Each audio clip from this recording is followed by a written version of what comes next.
के बाद ये प्रॉपर्टी कौन संभालेगा, हमारे जाने के बाद ये कौन संभालेगा, कौन देखेगा। तो हर जब तुम संत बन गए, साधु बन गए, तपस्वी बन गए, सन्यासी बन गए, तो फिर उत्तराधिकारी क्यों तुम? जब तुम आए संसार में तो तुमको ही नहीं मालूम था कि तुमने क्या बनाया है, साथ किसने दिया? उस परमात्मा। तो फिर वो उत्तराधिकारी भी वही ढूंढेगा। एक दिन ऐसा आएगा कि किसी ना किसी को लाकर फिर बिठा देगा जो उसके अधिकारी होगा, जो उस जगह का अधिकारी हो, जो परमात्मा को जानता हो, समझता हो, साधता हो, परमात्मा की भक्ति में जो डूबा रहे, धन में नहीं, वैभव में नहीं, संपदाओं में नहीं, जो परमात्मा की भक्ति में डूबा।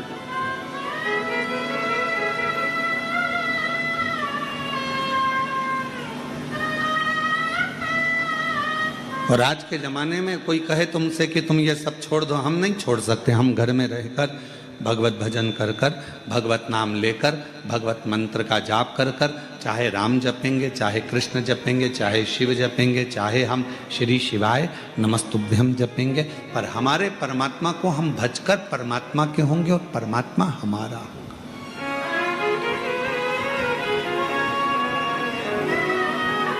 हम परमात्मा।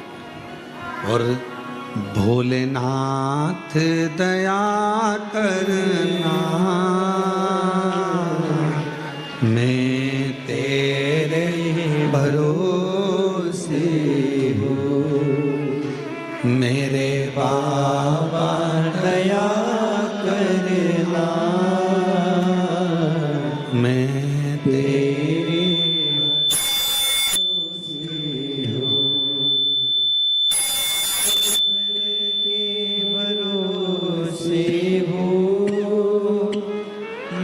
परिवार के भरोसे हो,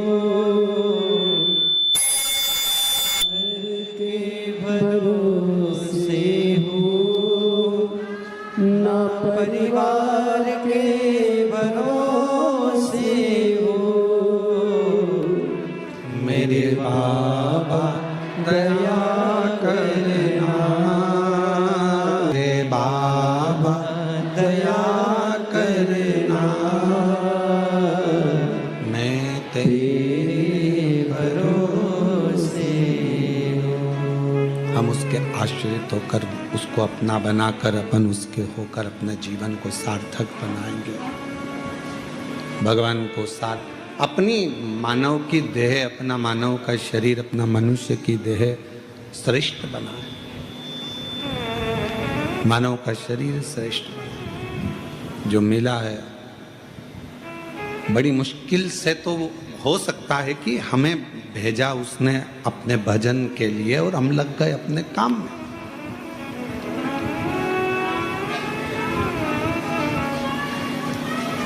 हम मानते हैं कि घर संभालो, परिवार संभालो, कुटुंब संभालो, रिश्ते संभालो, नाते संभालो, सब कुछ संभालो, पर साथ में उस परमात्मा का भजन भी बहुत जरूरी है, उस परमात्मा का स्मरण भी बहुत जरूरी है, मंत्र जाप भी बहुत जरूरी है, नाम कीर्तन भी बहुत जरूरी है, स्मरण भी बहुत जरूरी है, भगवत भजन भी बहुत जरूरी है।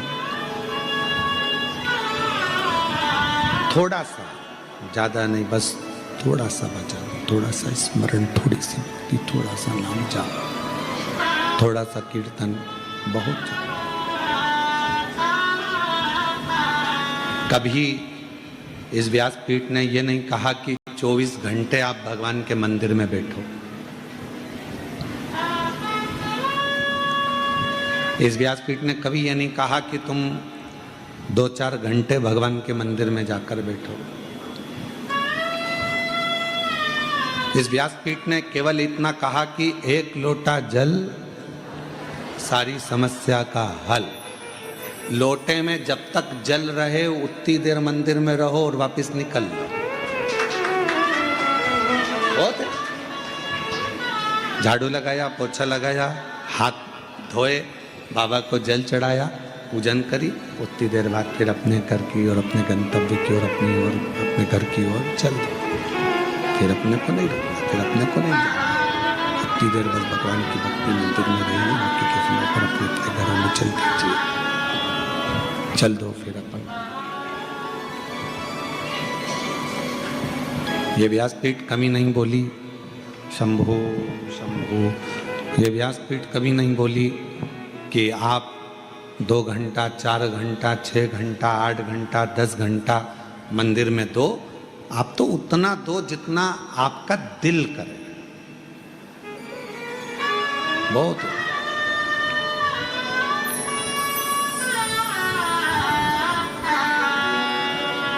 एक स्मरण में एक चरित्र आता है कि पहले जब शादियां होती थी, और आज भी शादी में ये देखा जाता था कौन सी चीज कहाँ की प्रसिद्ध है। अब तुम्हारे उधर ऐसा होता है कि नहीं होता? हमारे इधर तो बहुत ही, मध्य प्रदेश में जरा मालवा क्षेत्र में, हमारे क्षेत्र में होता है। क्यों साहब, बैंड बाजा कहाँ का लाना है छोरे की शादी में? लड़के की शादी है, बैंड कहाँ का करना है? कहा साहब वहाँ का बैंड बड़ा प्रसिद्ध है, अपन तो वहाँ का कर कर लाएंगे। चलो ठीक है। हलवाई, कैटरिंग, भोजन कहाँ का अच्छा है? कहा साहब वहाँ का भोजन अच्छा है, वहाँ का हलवाई अच्छा है, तो अपन वहाँ का हलवाई लाएंगे। ठीक है। लाइट सिर पे लेके चलते हैं, लाइट कहाँ की अच्छी है? तो कहा साहब वो उधर की लाइट अच्छी है। आप जितने बैठे हो ना, तुम्हारे भी गांव का कुछ ना कुछ अच्छा है।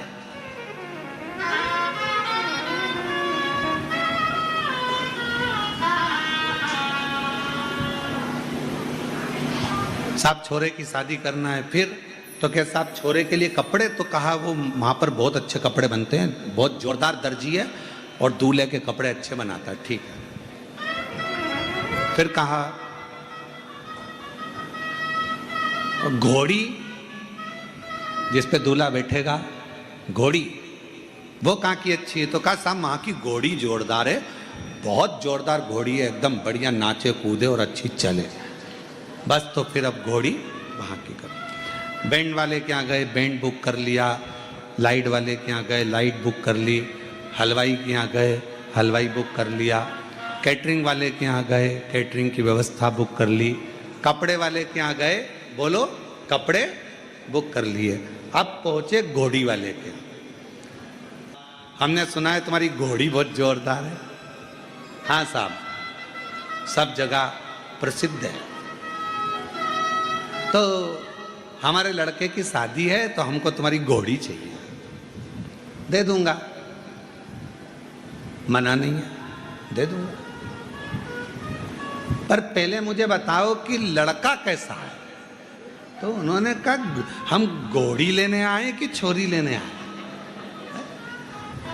हम तो यहाँ घोड़ी लेने आए, तुम पहले बताओ लड़का कैसा है? तो उन्होंने कहा अच्छा जोरदार है। फोटो दिखा दिया उन्होंने मोबाइल में, कहने लगे साहब जी लड़के का फोटो है नहीं जोरदार बढ़िया? कहने लगे हाँ साहब बहुत जोरदार। तो कहा कि अब घोड़ी? तो कहा घोड़ी तो मैं दे दूंगा, घोड़ी तुम्हारी बुक भी कर लूंगा, पर दिक्कत एक है, लड़के का इसलिए पूछ रहा हूं कि घोड़ी मेरी 3 बार बहुत उचकती है, पूरी शादी में 3 बार उचकेगी। अगर लड़का समझदार होगा तो घोड़ी को पकड़ के रखेगा, संभाल के रखेगा, वरना वो घोड़ी इसके हाथ पैर तोड़ देगी। पूरा शरीर उस घोड़ी बेकार कर देगी, अभी याद रख लेना। तो दूसरे ने कहा नहीं साहब मेरे लड़के की शादी में तो ऐसी घोड़ी नहीं करूं जो हाथ पैर तोड़ दे। फिर दूसरे ने कहा अरे अपना अपना गांव में 4 चांद लगेगा, ऐसी घोड़ी आएगी। तो कहा ठीक है, तो तुम्हारी घोड़ी बुक। कितना में? तो के 50,000 रुपये में घोड़ी बुक करी। ठीक है। अब उसने जाते जाते कह दिया अपने लड़के को समझा देना घोड़ी 3 बार उचकेगी। संभल गया तो हाथ पैर नहीं टूटेगा, संभल गया तो शरीर बेकार नहीं होगा, वरना फिर वो पलंग पे पड़ा रहेगा। अब लड़के का बाप सबसे पहले घर गया और घर पे जाकर अपने लड़के को बुलाया, बेटा हम तेरा सूट पसंद करिया है, बैंड पसंद करिया है, कैटरिंग, हलवाई, भोजन, कार्यमंगल सब पसंद कर लिया, पर बेटा घोड़ी पसंद करी, पर वो घोड़ी 3 बार उचकेगी। लड़का बोला, पिताजी काहे चिंता करते हो, मैं हूं तो सरी, संभाल लूंगा।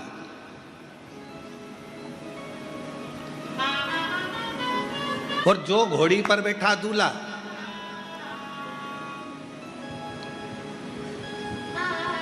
अब ये इंतजार कर रहा था कि कब उचके,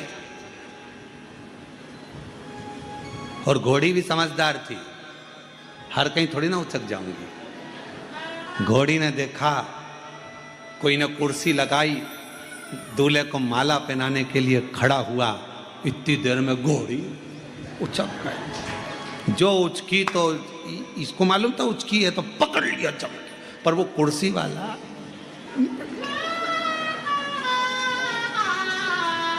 फिर इसने विचार करा, अरे साहब बेचारे को लग गई, हमारा यही जी था, हमारे यहाँ की हमारे रिश्तेदार था और उसको लग गई साहब, घोड़ी उचक गई।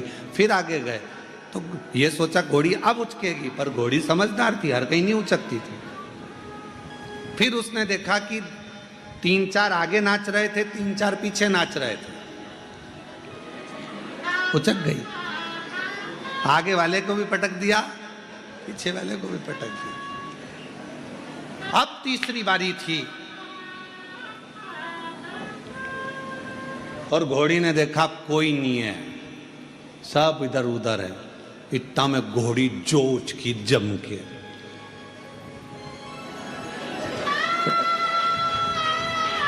पटका तो पटका, जो पांव में थे लगे हुए, जिस पे पांव रखकर बैठा था दूल्हा, वो में पांव फंस गया और घोड़ी आगे और दूल्हा ओंधा बड़ा, सब दूर से घिसा पिटा, शरीर पूरा, हाथ पैर सब टूट गए। शादी होने वाली थी, घर में पट्टा पट्टी बांध के पूरा पड़ा हुआ था। घोड़ी तो ये शादी की घोड़ी की कथा नहीं है, ये अपनी कथा है। बचपन, जवानी और अधेड़ी उचकेगी, काम, आसक्ति, तृष्णा, लोभ, वासना, अहंकार आएगा। अगर इन तीनों में संभल गए तो तुम्हारा बुढ़ापा सुधर जाएगा, नहीं तो बिगड़ गए। उचके अहंकार, ये उम्र जब जब आती है, बचपन आता है तो उचकता है, मैं ये कर दूंगा, मैं वो कर दूंगा, मैं ये कर दूंगा। जवानी आती है तो उचकता है। अहंकार में इतना तेज मत उचक जाना कि तुम्हारा बुढ़ापा बिगड़ जाए। इसलिए याद रखना कि बारात की घोड़ी पर बैठो तो थोड़ा संभाल कर बैठना, जिससे तुम्हारी जिंदगी अच्छी चले, तुम्हारा जीवन अच्छा चले, श्रेष्ठ चले।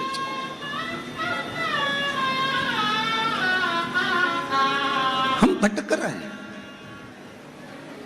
अगर कथा में आने के बाद भी हमारा मन उचक जाए, भगवान की शरणागति में पहुंचने के बाद भी हमारा मन उचक जाए, इतने बड़े संत, साधु, सन्यासी, तपस्वी, साधक, महात्मा, महंत, संत बन गए और फिर विचार करें कि मेरा गादी पर बैठेगा कौन। मतलब तुम्हें अभी भी प्रॉपर्टी की चिंता है, अपने हर चीज की चिंता लगी हुई है, इसको कौन संभालेगा, उसको कौन संभालेगा। तो तुमसे तो अच्छा एक साधारण सा रिक्शा चलाने वाला मेहनत करता है, 100 रुपए कमाता है, परिवार का पालन करता है और रिक्शे पर भी चैन की नींद लेता है, नो टेंशन, कोई चिंता नहीं। कल का कल देखा जाएगा, जो होगा। किसने देखा कल, किसको मालूम है। तुमको नहीं मालूम था कि यहाँ कथा हो रही है, तुमको नहीं, तुमने तो टिकट कर, क्योंकि इतनी जल्दी तो रिजर्वेशन भी नहीं मिल सकता जितनी जल्दी तुम्हारे, तुमको मालूम, तुम तो चल दी, तुम्हारा टिकट हो गया, तुम तो चल दी बढ़िया कि अपन कथा में नहीं, अपन तो कुबेरेश्वर धाम जा रहे हैं, अपन तो बाबा के धाम जा रहे हैं। तुम तो आ गए, तुम्हें मालूम ही नहीं था, पर बाबा ने तुमको लाकर यहाँ बिठा दिया, किसी को यजमान बनाकर बिठा दिया, किसी को यहाँ बिठा दिया। ये तो उसकी कृपा है, उसकी उदारता, उसकी करुणा है, ये उसकी दया है। किसको मालूम कहाँ जाना है, कौन को मालूम।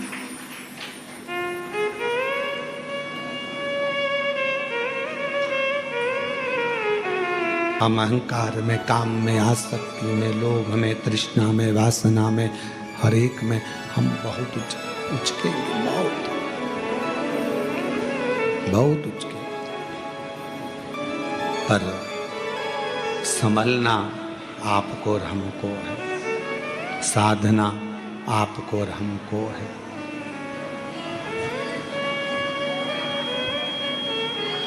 और जब आप और हम संभलें, साधें, तो फिर हमारा बाकी का जो जीवन है वो श्रेष्ठ निकल सकता है। बाकी का जीवन, उस जीवन को हम श्रेष्ठ बना सकते हैं। कथा कह रही है भगवान शिव का, माँ जगत जननी जगदम्बा अम्बा माँ पार्वती जी का प्रागट्य हिमालय राज के घर में हुआ माँ सती के जाने के बाद।